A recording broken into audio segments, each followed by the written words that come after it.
I'm going to finish off on eccentric bending.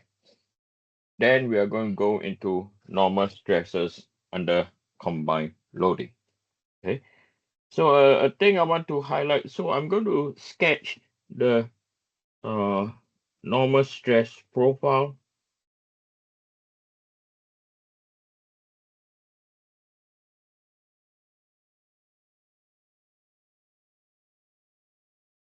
for uh, centric and eccentric symmetrical bending. And the key thing I want you to observe is the position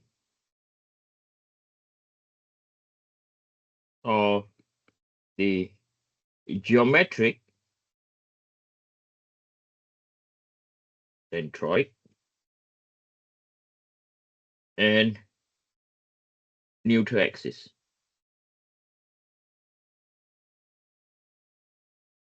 Okay. So neutral axis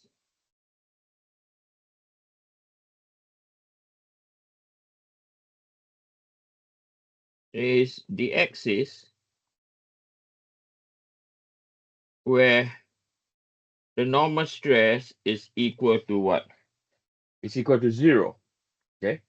Whereas the centroid, okay, is a geometric function. Geometric function means dependent on the shape of your cross section. Okay.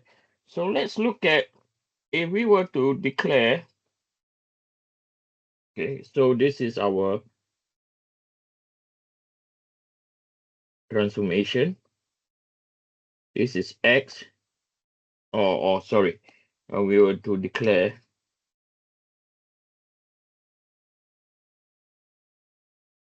this is your Y, and this is your Z, and we have our rotation in X. So what we are looking at is a cross-sectional view.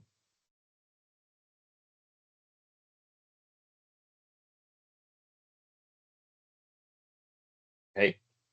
So for example, we have a cross-section looking like this.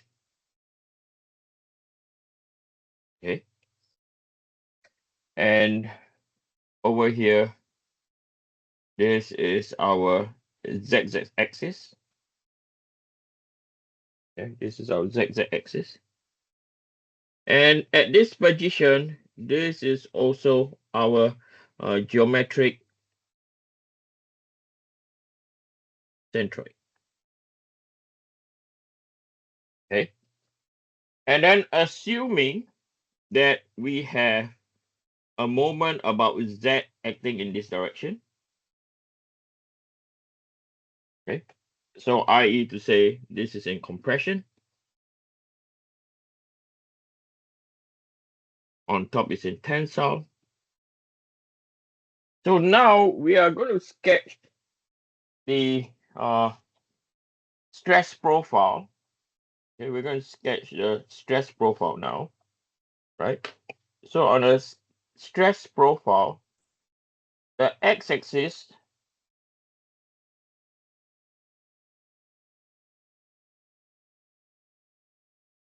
is our normal stress. Okay. And the y-axis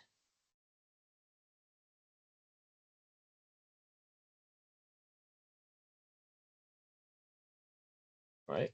The y-axis is our y. Okay. So we apply, so for this case, what we have is, because there's only a normal stress, over here we have a centric symmetrical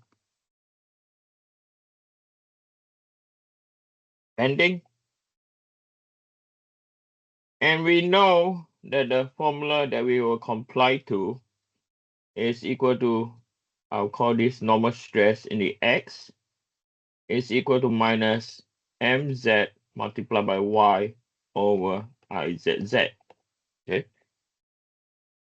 So we know that one end is in compression, the other end is in tension, right? So now when we draw the straight line, this is the normal stress distribution. Okay. Right? That's the normal stress distribution. So over here, if we have two lines,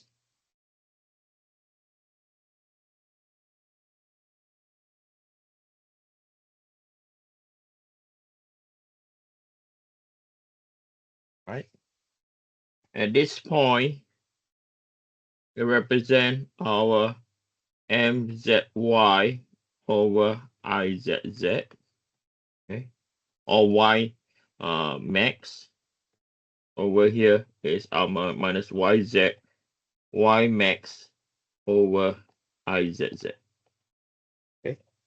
So when we sketch our stress, we sketch it this way. Okay. So compression is pushing towards the axis. Okay. So that's compression, and tension is pulling away from the axis. So in this way of sketching, this over here, which I'm highlighting in yellow, okay, this is it represents the material, okay, the material phase or fracture phase or material phase. So what do I mean by the material phase? Now, if I were to draw this structure now in this view, right? So this is a beam simply supported, and is going through a moment about Z in this direction, right? Okay. So the phase I've drawn is exactly on this phase over here. This is the same phase. Okay. So this phase represent this line over here. Okay. So this is where we have our distribution looking just a quick sketch. Okay. So it will look like this.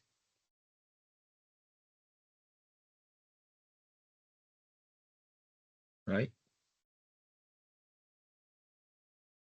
And pushing towards it is in compression.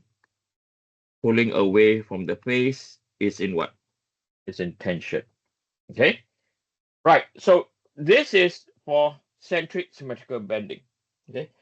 And what you realize down here, right, at this point over here, okay, this is where the normal stress X is equal to 0. Okay.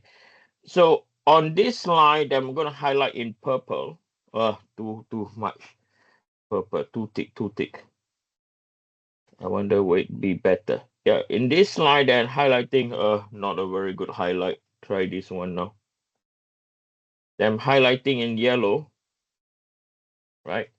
This line happen to be normal stress is equal to 0, and this is known as our neutral axis.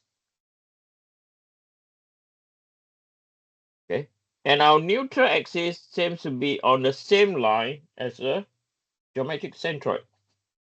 So for centric, centric symmetrical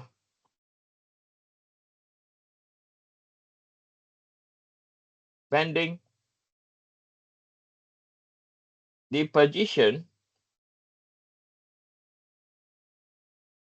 of the centroid or geometric centroid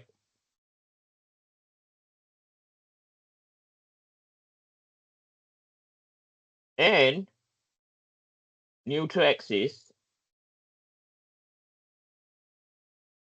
are the same. Okay, for this case. Okay. Now I'm going to sketch another situation now. Okay, where we have the loading is eccentric, symmetrical,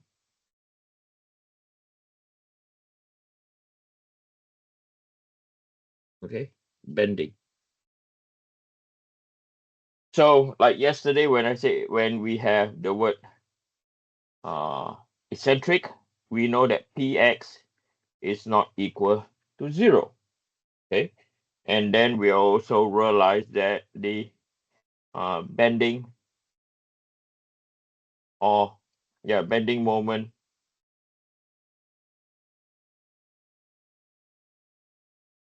occurs on one axis only. Right. So now we're going to sketch the same profile now. So now, how does this look like? How does the loading? So if we have a structure now,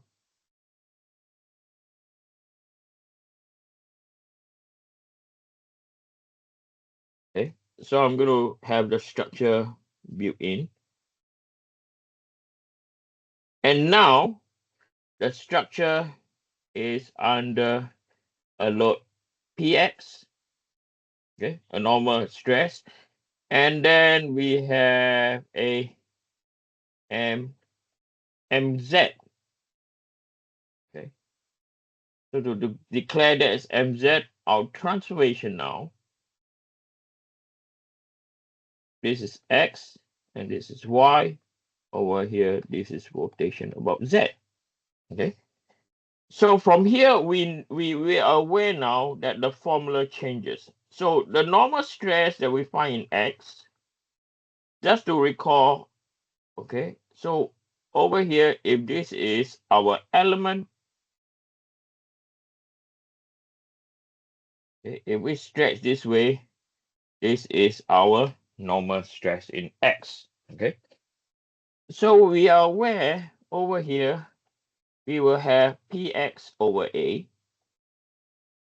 in tension. And then dependent on the position of our element, where it is located, we can have plus or minus mz over izz multiplied by y. Okay. So now I'm going to use the same cross section. Okay, we have the same cross section now. So this is our y, this is our z, this is our rotation about x. So we have the same cross section.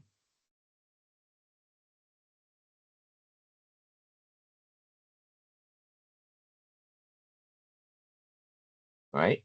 And then we have a line across, right? So we know by observation, this is our geometric centroid. Okay, we know that. Okay, so the first diagram or the first profile I'm going to sketch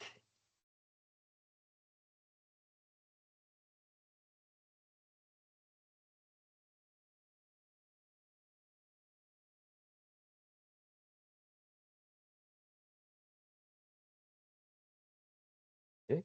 So this is stress X, this is Y, and the first profile that we're going to sketch is going to look like this. Okay, let me see. Okay, I got it. So this is the first profile. And the first profile will be here.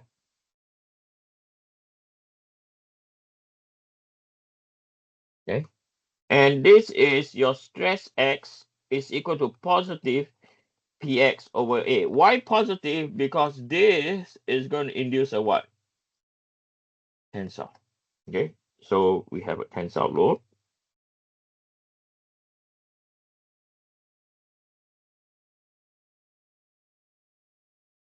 And then the next diagram, again, we are going to have mz, or sorry, mz, yeah, mz in this direction,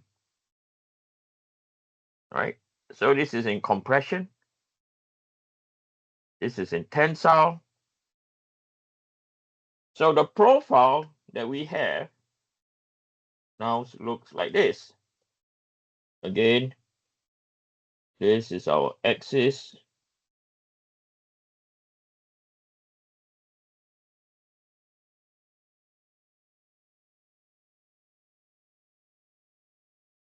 Right?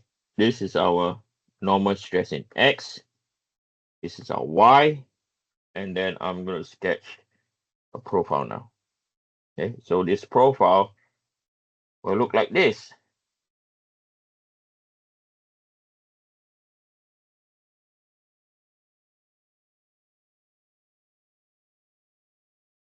Okay, so we know that at this point over here, this is our value minus mz over izz multiplied by y max. And this value will be our positive mz over izz multiplied by y max. So we know that this is going to compression. And over here is going to tension, right? And this is based on stress X is equal to minus mz over izz multiplied by y. Okay. If you forget about the minus, it's fine because we already know from the moment vector that is minus over there. Okay.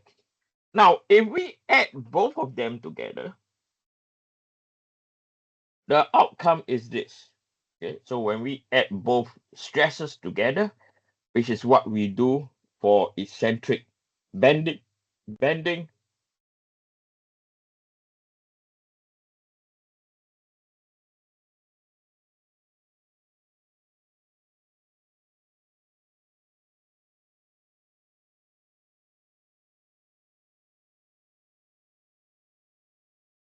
This is Y. This is stress X. So now what I'll do now is I'll take this gradient, right? And I will shift by 2.